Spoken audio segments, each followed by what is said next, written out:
English footballer Jude বেলিংহামকে স্কোয়াডে না রেখে সমালোচনার মুখে পড়েছেন ইংল্যান্ড জাতীয় দলের কোচ টমাস টুখেল। 22 বছর বয়সী এই মিডফিল্ডার ইনজুরি কাটিয়ে এরই মাঝে রিয়াল মাদ্রিদের হয়ে কামব্যাক করেছেন। খেলেছেন 4টি ম্যাচ, লা লিগায় 3টি ও চ্যাম্পিয়ন্স লিগে 1টি কায়রাত আলমাতির বিপক্ষে। Average playing time 25 minute. এরপরেও জাতীয় দলের বাইরে রাখার কারণ কি? কোচের সাথে বেলিংহামের ব্যক্তিগত কোনো সমস্যা? জাতীয় দলের হয়ে গেল 10 জুন সেনেগালের বিপক্ষে শেষ ফ্রেন্ডলি ম্যাচ খেলেছিলেন এই মিডফিল্ডার। তারপর জুলাই কাঁধের ইনজুরির কারণে মাঠের বাইরে থাকেন 2 মাস। এই সময় মিস করেছেন বিশ্বকাপ বাছাইয়ের 2টি ম্যাচ। এই 2 ম্যাচে ইংল্যান্ডের প্রতিপক্ষ ছিল অ্যান্ডোরা ও সার্বিয়া। এই সহজ প্রতিপক্ষের বিপক্ষে ফিল ফোডেন ও জ্যাক গ্রিলিশকেও দলে রাখেননি কোচ।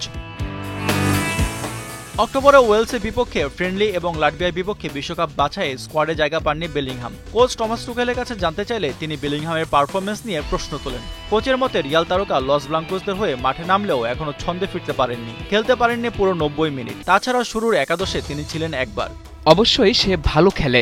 স্পেশাল ফুটবলারদের জন্য সবসময়ই স্পেশাল নিয়ম ও ব্যবস্থাও থাকতে পারে, তাতে সমস্যা নেই। তবে এই ক্যাম্পের জন্য আমরা আগের দলকে ধরে রাখার সোজাসুজি সিদ্ধান্তই নিয়েছি, বাড়তি কিছু ভাবতে চাইনি। বেলিংহামের সাথে আমার ফোনে কথা হয়েছে, সে দলে থাকতে চেয়েছিল কিন্তু ফিটনেসের কারণে তাকে নিতে পারিনি।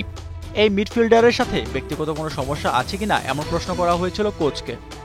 আমার সাথে কারো সাথেই কোনো সমস্যা নেই, ফিলের সাথেও না, জ্যাকের সাথেও না। তারা দুইজনই তাদের ক্লাবের হয়ে ভালো খেলছেন। জুটকে পেলে তো আমাদের জন্য আরো ভালো হতো, কারণ সে দলের একজন শক্তিশালী খেলোয়াড়। তবে কোচ হিসেবে আমার অনেক কিছুই ভাবতে হয়। আমি চাই না দল একজনের উপর নির্ভর হয়ে খেলুক। সেনেগালের বিপক্ষে ভিআরে এই মিডফিল্ডারের এক গোল বাতিল হলে রেগে গিয়ে ওয়াটার কুলারে লাথি মারেন। কোচ বলেছিলেন তাকে এসব আচরণ বন্ধ করতে। মাও টিভি সেটের সামনে বসে খেলা দেখেন। এমন আচরণ বিদ্বেষমূলক। কে গ্রুপে 15 পয়েন্ট নিয়ে এগিয়ে আছে ইংল্যান্ড। 14 অক্টোবর লাটভিয়ার বিপক্ষে ম্যাচ জিতলে সামনে থাকবে শুধু সার্বিয়া। এই দুই প্রতিপক্ষকে হারালে 2026 বিশ্বকাপ নিশ্চিত ইংলিশদের। বাছাইয়ে দলে জায়গা না পাওয়া জুড বেলিংহাম অবশ্যই চাইবেন বিশ্বকাপের আগে ফর্মে ফিরতে, আর তার ফ্যানরাও চাইবে প্রিয় তারকার মাঠের জাদু দেখতে। আশফাকুর রহমান, সিয়াম, 71।